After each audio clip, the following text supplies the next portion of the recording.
¿Qué tal? Les habla Jorge Gestoso. En el programa de hoy, la denuncia de corrupción en la Iglesia en el Perú, con otro notable invitado, el padre Luis Basalar García, precandidato presidencial directamente desde Lima. Padre Luis Basalar García, una cálida bienvenida al programa. Jorge, un gusto y a tus órdenes.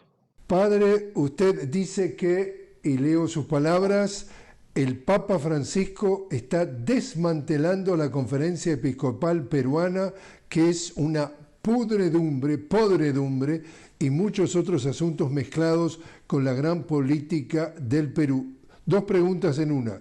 ¿Qué es, para quien no esté familiarizado, la Conferencia Episcopal Peruana y por qué la acusación?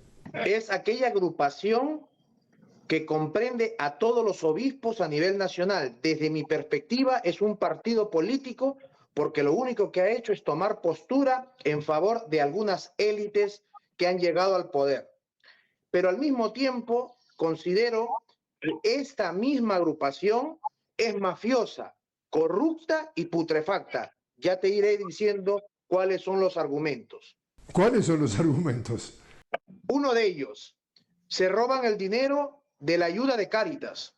Es decir, en este momento, alguien que nos ve dona un saco de papa o de arroz, pues los obispos toman ese envío y cobran por ello a mitad de precio. ¿Cuál es la justificación?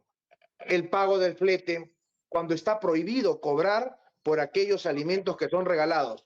Otro elemento, hace 5 años se descubrió un robo brutal de más de 8 millones de soles y el actual responsable en ese momento de Cáritas en el Perú le pidió al medio informativo que no saque la noticia, tal como han querido hacer con lo de Cipriani, el actual investigado en Roma, al cual ya hablaremos. Por lo tanto, Frecuencia Latina, que fue un medio nacional, dijo no, vamos a sacar este robo de Cáritas. Y hasta el día de hoy, el mismo responsable que tenía que dar cuenta sobre lo que pasó con ese dinero, que era el dinero de los pobres, hoy es arzobispo metropolitano de Cusco. Son dos grandes argumentos que sostienen mi postura y reafirman el hecho de decir que la Conferencia Episcopal Peruana es en realidad un partido político mafioso y nefasto. El diario El País de España ha publicado diciendo: el cardenal Juan Luis Cipriani, que fue el primero del Opus Dei, fue separado de la Iglesia por el Papa en el 2019 tras acusaciones de pederastia. Precisamente hombre que apoyó muy de cerca al dictador Fujimori. ¿Tu reacción ante este caso? En primer lugar, yo hace 12 años fui acusado de un delito similar sobre un tema de acoso. Yo no huí, yo no corrí, yo no acepté la pena, ni tampoco permití irme a otra nunciatura, a otra embajada, a otra jurisdicción. Yo afronté, enfrenté y demostré mi inocencia. Dicho esto, Jorge, pregunto, si el señor cardenal es inocente y no tiene nada que temer, ¿por qué aceptó la pena? Luego, ¿por qué de inmediato cayó y no prefirió un proceso canónico donde todos podamos saber la verdad? Y tercero, ¿por qué no permitió que se lleve esto al ámbito civil? Dicho esto, considero que no solo es cobarde, timorato, mentiroso, falso, sino que está escondiendo muchas atrocidades de lo que dará cuenta Dios aquí en el Perú, aquí en la tierra y luego en la vida eterna. Recuerdo que cuando se dio aquella situación en donde rebeldes guerrilleros habían tomado la residencia del embajador japonés en Lima, precisamente Cipriani iba y venía entrando y trayendo o llevando, no sé en qué calidad, pero era uno de los personajes que se les permitía entrar y salir a esa sede diplomática. ¿Qué recuerdas de eso? En realidad, Jorge, te has quedado corto. Este señor se prestó para ingresar en las guitarras micrófonos. Yo estoy en contra totalmente de cualquier terrorismo, tanto el civil como de cualquier estado, pero prestarse para introducir micrófonos, aprovechándose de la buena fe de los que en esos momentos buscaban una negociación, es diabólico.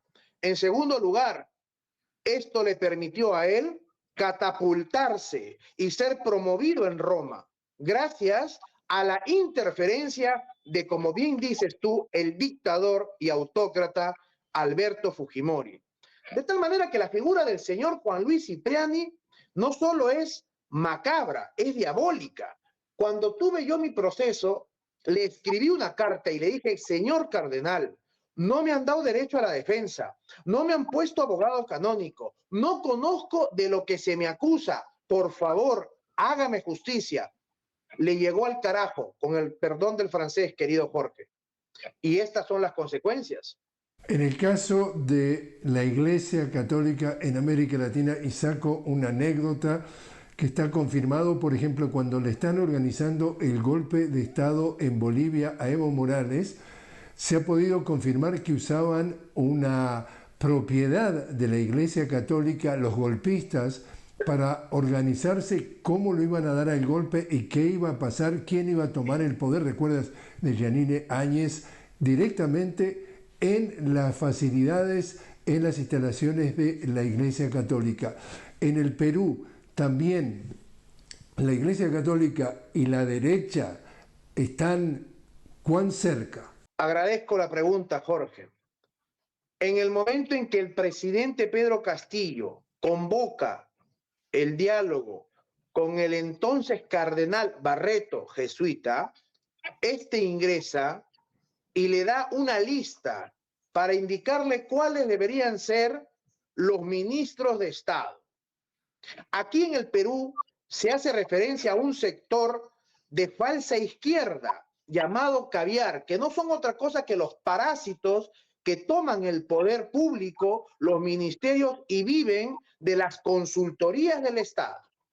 Dicho esto, el cardenal en ese momento en actividad, Barreto, jesuita, sale de la reunión con el presidente y le dice a la prensa, tranquilos muchachos, todo está tranquilo en el Perú, van a haber cambios, no se preocupen. Ya hablé con el presidente no le hizo caso y luego el partido político de la Conferencia Episcopal Peruana saca un documento diciendo que deberíamos ir a nuevas elecciones. Primera reflexión, ¿esto no es política? Claro que lo es, y lo venimos haciendo 17 siglos. Dicho esto, en el momento en que toman preso a Pedro Castillo como un delincuente injustamente, siendo presidente constitucional de la República, el Perú, sale el partido político de la Conferencia Episcopal Peruana y dice, por el bien del país, debemos apoyar a la señora Dina Boluarte. Vuelvo y repito, ¿no es político esto? ¿No es una acción política? Claro que sí. Y por lo tanto, desde ese momento toman postura. No solo está la derecha recalcitrante dentro de la jerarquía y la institución de la iglesia, sino también la cucufata, la paupérrima y los sectores caviares. Explico rápidamente, mi querido Jorge, si me lo permites. La derecha, lo conocemos todo el mundo, 4 familias que manejan el Perú y que al mismo tiempo tienen sus mismos obispos y arzobispos en la congregación y en la Conferencia Episcopal Peruana. Responden a los intereses de los 4 bancos que manejan el Perú 200 años. El sector caviar es este sector que habla sobre la inclusión social, el lenguaje de género, la inclusión con las chicas, las minorías, pero nunca ataca el verdadero monstruo, que es el sistema económico, querido Jorge. Cualquier revolución, entiéndase como aquel proceso para cambiar las situaciones de pobreza, que no ataque a cualquier imperio y a cualquier sistema económico no es verdadera revolución y no es verdadero socialismo. Dicho esto, la política en la Conferencia Episcopal Peruana ha quedado explícita. Y si me permites, hace poco el Santo Padre, el Papa Francisco, ha expulsado al arzobispo de Piura. Piura es una región que está al norte de Lima, casi con frontera en Ecuador, por robo de tierras y por tráfico de tierras a los campesinos. El arzobispo más importante del Perú, después de Lima y de La Libertad, es decir, el de Piura, le robaba a los hermanos campesinos. ¿Esto cómo se llama? Delincuente no solo, hijo de Belcebú. Bueno, ya tenemos la respuesta del Papa frente al sodalicio, que es otro grupo de derecha extrema que humilla al pobre y vive de su dinero, que es su trabajo. Y también, padre, para una audiencia que nos ve fuera del Perú y escucha por ahí a la prensa hegemónica, ya sea nacional o internacional, acá estamos hablando de un presidente, Pedro Castillo, un maestro rural que llegó a pulso precisamente a la presidencia, rompiendo todos los cánones de la oligarquía, de la familia Fujimori, en fin, todo lo que tenía que ver con Montesinos, todo lo que tenía que ver con Vargas Llosa, llega al poder precisamente con el apoyo popular, y desde antes de llegar al poder, la señora Keiko Fujimori dice que va a haber un fraude, después no acepta los resultados, le lleva como un mes. Desde que pisa entonces el Palacio Presidencial lo ponen contra las cuerdas y no lo dejan gobernar. Un año y medio después le dan un golpe parlamentario, lo ponen preso, y la versión oficial para quien nos ve fuera del Perú es que, como dice Eduardo Galeano, el autor uruguayo, el mundo al revés. Para los que nos ven fuera del Perú, es Pedro Castillo el que dio un golpe de Estado y por tanto hay que castigarlo llevándolo preso. La versión definitiva que plantea Pedro Castillo y todo el mundo que pudo observar esto históricamente, es la derecha la que le da el golpe de Estado a Castillo para sacarlo del poder, para que no moleste la izquierda con el manejo de la oligarquía peruana, y hoy están vendiendo que esta señora Dina Boluarte, que la llaman Balearte por haber supervisado la muerte de por lo menos 50 o 60 personas, es la que defiende, entre comillas, la democracia. ¿Cómo lees tú esto del mundo al revés, padre? Desde la nueva perspectiva y en el enfoque de Eduardo Galeano, podríamos, parafraseando, decir que todo está patas arriba. Así es lo que sucede, y esto es lo que sucede en la patria, en el Perú. Porque el mensaje para contra Pedro es un mensaje para los 34 millones de peruanos. Aquí le decimos a la mayoría de nosotros hermanos cholos, que significa andino, provinciano, mestizo. Si tú quieres ser presidente, eso es lo que te espera, la cárcel. Aquí tiene que mandar el que tiene dinero, el de apellido, el de la oligarquía, el de la derecha, o en todo caso, aquel que quiera mantener las cosas igual. No vivimos en este momento un sistema económico liberal. Vivimos un sistema económico mercantilista. Y esto es lo que intentó Pedro Castillo romper.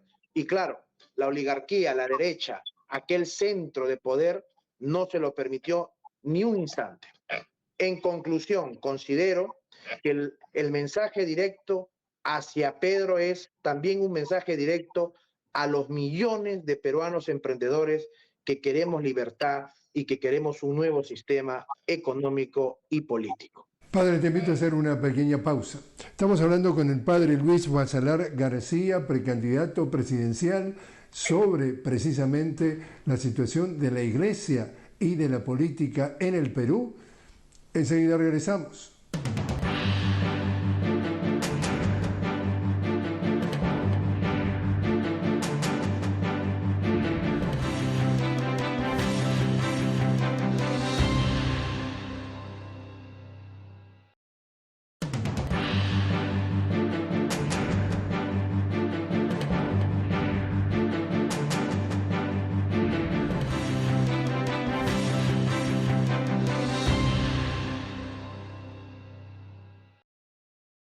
Continuamos hablando con el padre Luis Basalar García directamente desde Lima. El padre es precandidato presidencial, está denunciando lo que le llama la corrupción muy profunda de la Iglesia Católica con el poder político, o no el divorcio, sino el casamiento muy de cerca, casi carnal. Padre, y el denunciar al sistema, ustedes los peruanos han sido muy creativos y han inventado la palabra terruquear.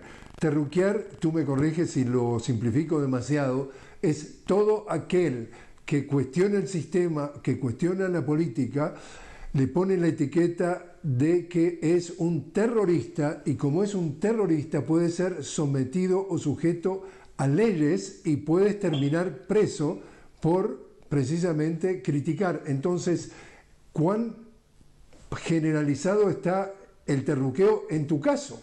Agradezco la pregunta. Hace poco estuve en Panamá y también en Cuba, y lo primero que me preguntaron, querido Jorge, fue: padre, ¿usted es terrorista?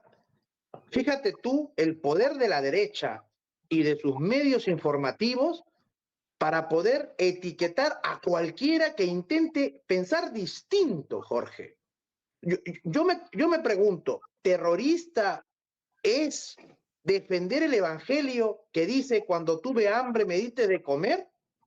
¿O decirle al mundo que de los 34 millones de peruanos, 28 millones no tenemos casa ni techo propio, y que 6 millones no tenemos agua ni desagüe ni muros de contención, y que todo el Perú tiene solo una línea de metro, donde vivimos 14 millones de limeños en el Perú? ¿Esto es ser terrorista? ¿O decirle a la señora Dina Boluarte, pagarás por lo que hiciste y por lo que no hiciste también? ¿O levantar la voz del que no tiene porque está aplastada y silenciada, y mostrarle la esperanza que hay un Perú mejor, una patria más grande? Si esto significa ser terrorista, pues sí lo soy.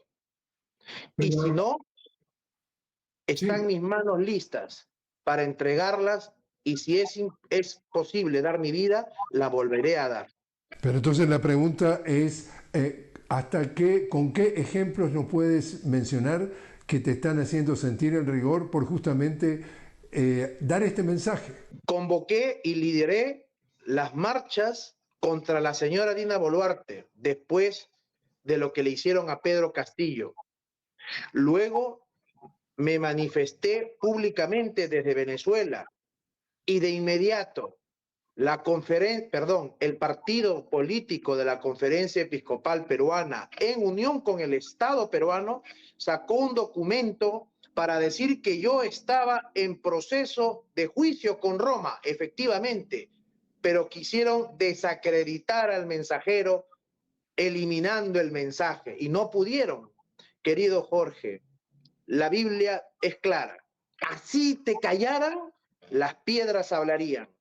Esta es la razón por la cual se me ha etiquetado de terrorista, porque levanto la voz, porque soy mestizo, porque soy patriota, porque soy feo, como me suelen decir los de la oligarquía, el cholo feo, asqueroso, andino, mestizo, que intenta rebelarse. Pues aquí me rebelo, carajo, una y otra vez, y tendrán que matarme, Jorge, para que puedan silenciar mi voz. Y si eso pasara, termino, animo a toda la patria, a todo mi pueblo, a no perder la esperanza, a levantar su voz y a continuar en la lucha. Precisamente el presidente Pedro Castillo, dentro de lo que se proponía hacer, y solamente lo dejaron gobernar 1 año y medio, es decir, no lo dejaron gobernar, lo dejaron en el cargo de presidente porque lo acosaban permanentemente, intentaba hacer una reforma constitucional justamente para cambiar las reglas de juego y poder entonces iniciar otra etapa de la vida del Perú. Es prácticamente impensable el status quo de esta oligarquía que maneja el Perú desde Lima, pensar hacer olas y cambiar la Constitución. Esta señora Boluarte, que ya te digo, la llaman Balearte como apodo, ¿qué ha tenido como reacción ante esa propuesta? Porque en definitiva ella era oficialmente la vicepresidenta de Pedro Castillo. 5 cosas son las que no le perdonan a Pedro. 1, abrir e intentar que ingresen más bancos con rostro social y con intervención de un Estado socio para que no solamente sea la inversión privada. 2, quitó el presupuesto a la prensa hegemónica de una familia, querido Jorge. Una sola familia maneja la prensa hegemónica en el Perú, los Miro Quesada, habiendo un fallo del Tribunal Constitucional que prohíbe esto. 3, no se le perdonó a Pedro Castillo no pagar el presupuesto a las consultorías del sector caviar que ya he explicado, es decir, aquellos que se han enquistado la casta en los ministerios. 4, no se le perdonó empoderar al pueblo. Y 5, jamás le pudieron perdonar que sea cholo, andino y como nosotros. Dicho esto, la señora Boluarte ha intentado pactar y lo ha logrado con ese señor que está más arribita, ese señor que cree ser fascista, pero en realidad no llega ni a serlo. Es un dictador del precio económico, ese que ha salido elegido, que quiere tomar el canal de Panamá y que quiere invadir lo que sea. Bueno, tendrá que matarnos aquí en el Perú. Yo no rechazo a un presidente por ser presidente del gran imperio que se está desmoronando. Yo rechazo esa actitud de creer que somos colonia y se ha olvidado que este pueblo es libre gracias a Bolívar, gracias a San Martín y gracias a los millones de peruanos que no nos hemos quedado callados. Por último, padre, ¿cuál es la propuesta que usted presenta, digamos, como precandidato presidencial? Hay 3 pecados que aterran nuestra república: el centralismo, la corrupción y la delincuencia, pero todo esto entrampado desde la burocracia. Explico rápidamente. Todo se decide en Lima, hasta para hacer un hospital. 20 años se demoran para hacer un hospital. Todo se decide en Lima para hacer carreteras. Se pueden demorar 30 años. Todo se decide desde Lima de acuerdo a los lobbies de poder en el Ministerio de Economía y en el Ministerio de Gasto. Por lo tanto, eliminaremos el centralismo, la burocracia, el entrampamiento de los lobbies de poder cuya cuota es la corrupción. Tercero, si la corrupción no se ataca de verdad en el sistema, el Perú fracasa. Voy a poner un ejemplo. Es cierto que hay gobernadores ineptos que no saben gastar el dinero en las provincias y en los departamentos, pero eso empieza desde el sistema ejecutivo. ¿Por qué? Porque para que se te apruebe la ejecución del gasto en las provincias, tienes que romper la mano, tienes que aceitarlos. Y si haces eso, entonces te dan luz verde. Por lo tanto, proponemos erradicar la delincuencia en menos de 100 días, sí se puede. Eliminar el centralismo, sí se puede. Eliminar la burocracia, sí se puede. Y cortar las cabezas en la corrupción, empezando desde el alto y de la más alta esfera. Solo así lograremos la industrialización de la patria. Solo así lograremos ser el faro de América y solo así podremos hacer la gran integración, donde la selva, que es el 66% del territorio peruano, sea unida con todo el Ande y toda la costa del Perú. Padre Luis Basalar García, muchísimas gracias por estar con nosotros. Gracias a ti, Jorge. Bendito sea el Señor que hizo el cielo y la tierra. Un fuerte abrazo para Telesur, un fuerte abrazo para tu equipo y para toda la patria grande.